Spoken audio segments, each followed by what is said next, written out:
बीते 82 दिनों से फिलिस्तीन और इजराइल के बीच लगातार युद्ध चल रहा है।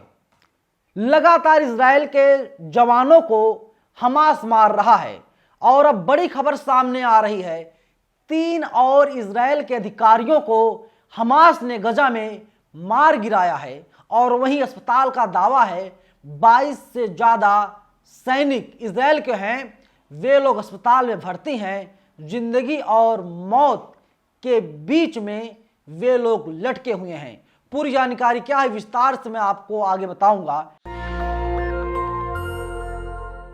नमस्कार, मेरा नाम नवीन कुमार नंदन और आप देख रहे हैं नेशनल दस्तक। आप सबको पता है बीते 82 दिनों से फिलिस्तीन और इजराइल के बीच युद्ध चल रहा है। खबरों के मुताबिक अब तक 21,000 से ज़्यादा फिलिस्तीनियों को, बेगुनाहों को इजराइल मौत के घाट उतार चुका है। लेकिन हमास अब झुकने के मूड में नहीं है। हमास ने ऐलान कर दिया है फिलिस्तीन को अब आज़ादी मिलकर ही रहेगी। हमास अब आज़ादी लेकर के ही रहेगा और इजराइल का खात्मा एक ना एक दिन हो ही जाएगा। मिस्रा अमरेश लिखते हैं, आईडीएफ ने गजा में चल रही लड़ाई के दौरान अपने 3 और अधिकारियों की मौत की बात स्वीकार की है।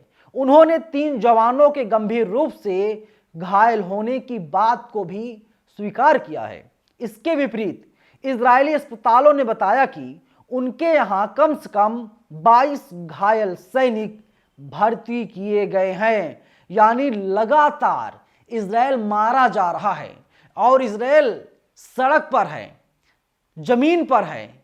जमीनी युद्ध में भी लगातार इजराइल के लोगों को मारा जा रहा है, सैनिकों को मारा जा रहा है। और अगर यही इजराइल जब पानी में जाता है तो इसके जहाज को हुती विद्रोहियों द्वारा अगवा किया जा रहा है। यानी अब किसी भी तरीके से इजराइल बचने वाला नहीं है। मिस्रा अमरेश का अगला ट्वीट है, ये लिखते हैं, 18 अक्टूबर से 27 दिसंबर 2023 तक इराक और सीरिया में अमेरिकी ठिकानों पर 100 हमले किए गए हैं। यानी अब अमेरिका भी इससे अछूता नहीं है। अमेरिका को भी ठिकाने लगाने का काम लगातार ईरान कर रहा है। मिस्रा अमरेश का अगला ट्वीट है, लिखते हैं, अल कसम ब्रिगेड ने बुरेज कैंप के पास अल यासीन 105 शेल से एक आइडिया बुलडोजर को निशाना बनाया है। और अब वही जो बड़ी खबर सामने आ रही है कि इजराइल में काम करने वाले लोग नहीं हैं, भारत से मजदूरों को भेजा जाएगा, कामगारों को भारत से भेजा जाएगा। क्योंकि फिलिस्तीन के लोग इजराइल में काम कर रहे थे, लेकिन जितने फिलिस्तीन के लोग थे वे लोग अपने अपने घर चले गए और अब काम करने वाला कोई नहीं बचा है। लेकिन अब लगातार चेताया जा रहा है इजराइल को कि तुम लोगों को मार रहे हो, बेगुनाहों को मार रहे हो, इसका खामियाजा तो तुमको भुगतना ही पड़ेगा। लाइव हिंदुस्तान लिखता है, ईरानी कमांडर के जनाजे में उमड़ा जन सैलाब, अमेरिका इजराइल को मौत दो के नारों से गूंजा तेहरान। आगे लिखता है लाइव हिंदुस्तान, इजरायली हमले में मारे गए कमांडर रजी मौसावी के अंतिम संस्कार में राजधानी तेहरान की सड़कों पर भारी भीड़ उमड़ रही है। लोग हाथों में पीले झंडे थामे हैं और अमेरिका इजराइल के खिलाफ नारेबाजी कर रहे हैं। समाचार एजेंसी एएफपी के मुताबिक तेहरान के केंद्रीय इमाम हुसैन चौराहे पर भीड़ ने इजराइल को मौत दो और अमेरिका को मौत दो के नारे लगाए हैं। यानी जिस तरीके से ईरान के कमांडर को मारा गया उससे ईरान काफ़ी गुस्से में है और ईरान अब झुकने के मूड में नहीं है। क्योंकि इजराइल लगातार सारी सीमाओं को लांघने का काम कर रहा है और ईरान को ये बातें अच्छी नहीं लग रही हैं, ना ही हुती विद्रोहियों को और तमाम जो संगठन हैं उन लोगों को भी ये बातें अच्छी नहीं लग रही हैं। और इसीलिए संदेश दिया जा रहा है ईरान के द्वारा, देखो इजराइल अभी वक्त है, देखो अमेरिका अभी समय है। अगर तुम अभी से सतर्क नहीं हुए, तुम अभी से हमले बंद नहीं किए तो इसका खामियाजा भुगतना पड़ेगा और कहीं ऐसा ना हो कि नक्शे से ही इजराइल का नामो निशान मिट जाए। आगे लिखता है लाइव हिंदुस्तान, ईरान के सर्वोच्च नेता आयतुल्लाह अली खामेनेई ने गुरुवार को मौसावी के परिवार से मुलाकात की और मारे गए जनरल के शव को चौराहे पर ले जाने से पहले उसके लिए प्रार्थना की।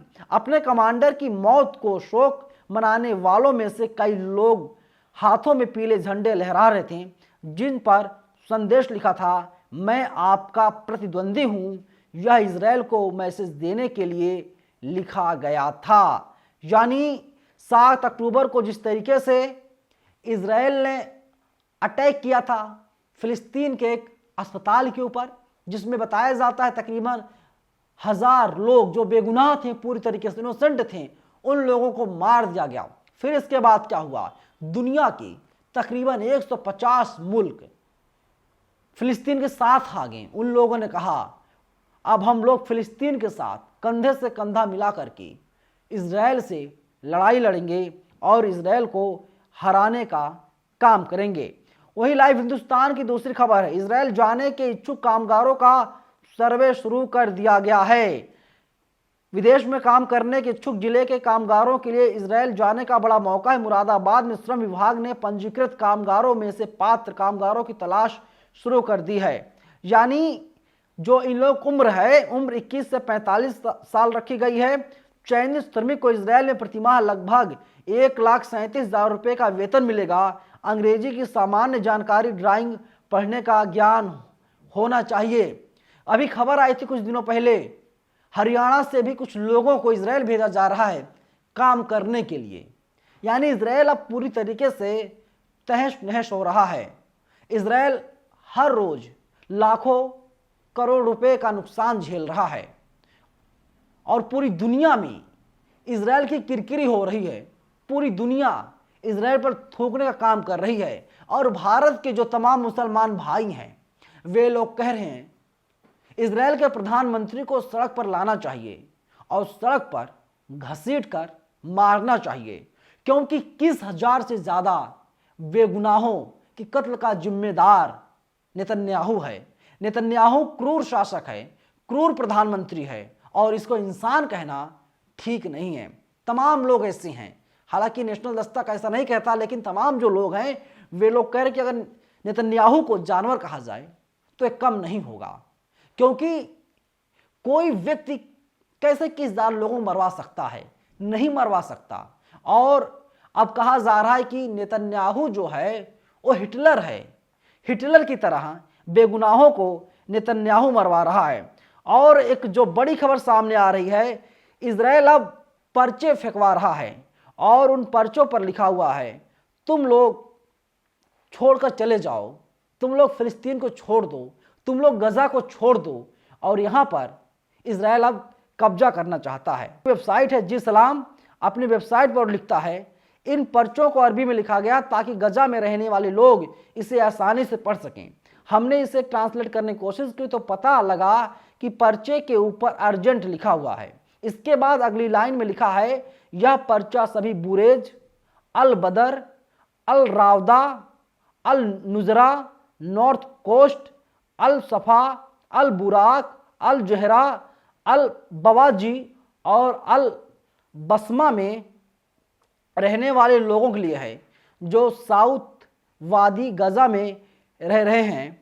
इसके अलावा पर्चे में लिखा है यह उन लोगों के लिए है जो ब्लॉक 2220, 2210, 660, 6666 में रह रहे हैं। यह जगह एक लड़ाई की जगह है। हम आपसे इसे तुरंत छोड़ने गुजारिश करते हैं। आईडीएफ आपसे गुजारिश करता है आप इस इलाके को तुरंत खाली कर दें। आप डेर अल बलाह या फिर कहीं और चले जाइए और तुरंत इस जगह को आप लोग खाली कर दीजिए। आप सोचिए कि नेतन्याहू को पता है अगर युद्ध रुक जाता है या युद्ध को रोक दिया जाता है या सीज फायर पर बात बन जाती है तो नेतन्याहू गद्दी चली जाएगी। नेतन्याहू अपनी गद्दी बचाने के लिए चाहता है कि युद्ध चलता रहे, युद्ध जारी रहे। लेकिन अब जो नेतन्याहू का दोस्त, साथी, मित्र जो बाइडेन थे, उन्होंने कहीं ना कहीं अब अपने हाथ को पीछे खींचने का काम कर रहे हैं। और इसीलिए कुछ दिनों पहले अमेरिका की उपराष्ट्रपति कमला हैरिस का बयान आया था। उन्होंने कहा था जिस तरीके से फिलिस्तीन लोगों को मारा जा रहा है ये इंसानियत के खिलाफ है, किसी बेगुनाह को ऐसे नहीं मारा जाना चाहिए। फिर जो बाइडेन का बयान आया था, उन्होंने कहा था नेतन्याहू तुम्हारे पास 31 दिसंबर 2023 का समय है, तुम अगर युद्ध को नहीं रोकते तो हम विचार करेंगे कि आगे हमें क्या फैसला लेना है। और नेतन्याहू को जो बाइडेन ने हिदायत दी थी 31 दिसंबर तक तुम युद्ध को रोक दो, लेकिन कल एक बयान आया नेतन्याहू का, उन्होंने कहा युद्ध लंबा खींचेगा जब तक वे लोग गज़ा को अपने कब्जे में नहीं कर लेते। लेकिन सच ये है कि जिस तरीके से गज़ा में इजराइल के सैनिकों को मारा जा रहा, बंधक बनाया जा रहा है, उससे ही लगता है कि फ़िलिस्तीन आज नहीं तो कल, कल नहीं तो परसों आज़ाद हो जाएगा पूरी तरीके से, हमेशा हमेशा के लिए। और नेतन्याहू की कुर्सी जानी ही है, आज नहीं तो कल नेतन्याहू की कुर्सी चली ही जाएगी। फिलहाल इस वीडियो में इतना ही।